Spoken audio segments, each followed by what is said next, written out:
السلام علیکم ورحمۃ اللہ وبرکاتہ۔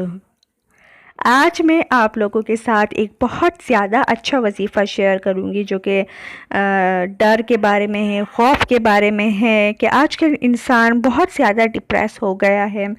چھوٹی چھوٹی بات پہ مطلب وہ ٹینشن لے لیتا ہے اور کبھی ڈر بہت زیادہ لگتا ہے۔ بچوں کو بھی لگتا ہے یہ وظیفہ، بچوں کے لیے بھی ہے، بڑوں کے لیے بھی ہے۔ جس کو ڈر لگتا ہے، خوف لگتا ہے انسان کی مخلوق سے یا کسی اور چیز سے، تو اس کو چاہیے کہ وہ یہ وظیفہ کرے، لیکن 5 وقت کی نماز لازم کرے، اللہ سے دعا کرے۔ اور میں ہمیشہ بتاتی رہتی ہوں کہ دعا سے پہلے اور دعا کے بعد درود شریف پڑھنا بہت لازمی ہے۔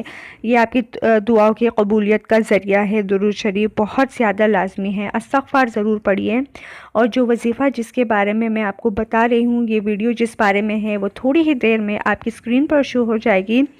وہ وظیفہ بہت چھوٹا ہے، اس کے کرنے کا طریقہ بھی اسی پر لکھ لیا ہے، تو آپ اگر چاہے تو وہ پھر اس کو وہیں پہ مطلب پاز کر کے پھر آپ پڑھ لیجئے گا، اور آپ اس کی اسکرین شاٹ بھی لے سکتے ہیں۔ وہ آپ کو ہر روز پڑھنا ہے، ہر روز۔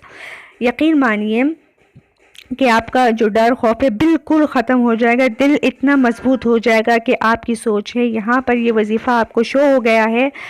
پاکیزگی اور پابندی کے ساتھ روزانہ دعا کا زیادہ سے زیادہ تعداد میں آپ کو یہ پڑھنی ہے۔ حضور اکرم صلی اللہ علیہ وسلم کو قوم کی طرف سے کوئی ڈر محسوس ہوتا تو آپ صلی اللہ علیہ وسلم اسے زیادہ سے زیادہ پڑھتے تھے۔ یہاں پر دیکھیے ہمارے پیارے نبی صلی اللہ علیہ وسلم نے پڑھا ہے، تو ہمیں بھی اس کو پڑھنا چاہیے۔ اور یا اللہ 100 بار ضرور پڑھیے۔ یقین مانیے اتنا سکون ملے گا، اتنا سکون ملے گا کہ آپ کی سوچ ہے میں پڑھتی ہوں یا اللہ، بے انتہا سکون ملتا ہے۔ السلام علیکم ورحمۃ اللہ وبرکاتہ۔ میرے چینل کو ضرور سبسکرائب کیجیے۔